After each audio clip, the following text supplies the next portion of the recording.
যদি নবীজির জীবনের দিকে তাকাই, তিনি নবুয়ত পাওয়ার আগে বিলাসবহুল জীবনযাপন করেছেন নবুয়তের পরের জীবনের চেয়ে। তিনি বিয়ে করেছিলেন 25 বছর বয়সে একজন ধনী মহিলাকে, যার নাম খাদিজা রাদিয়াল্লাহু আনহা।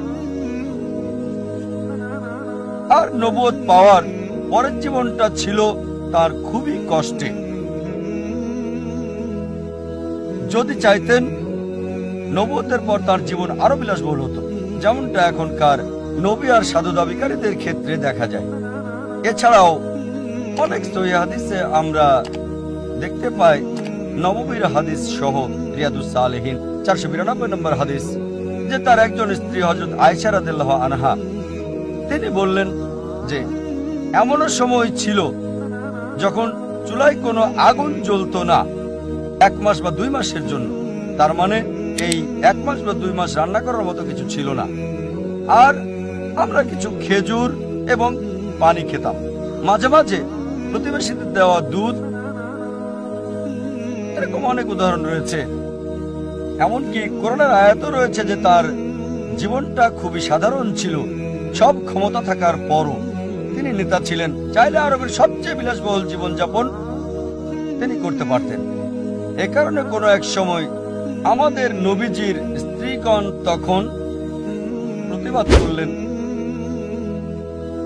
আর বললেন, আমরা এমন জীবনযাপন করব কেন আমাদের এত বিলাসিতার সুযোগ থাকার পরও?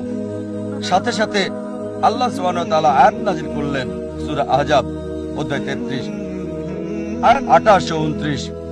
বলা হয়েছে, হে নবী, আপনার সাথীদের বলুন, স্ত্রীদের বলুন, যদি তারা চায় এই দুনিয়ার সুখ, চাকচিক্য চায়, আমি তোমাদের মুক্ত করে দেব।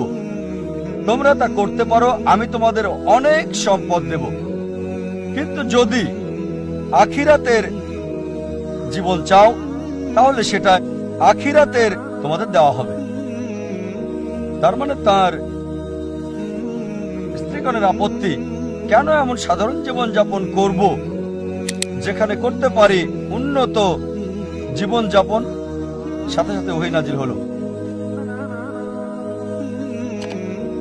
তারপর স্বাভাবিকভাবে নবীজির স্ত্রীগণ ক্ষমা চাইলেন এবং আখিরাতের জীবনটাকেই প্রাধান্য দিলেন।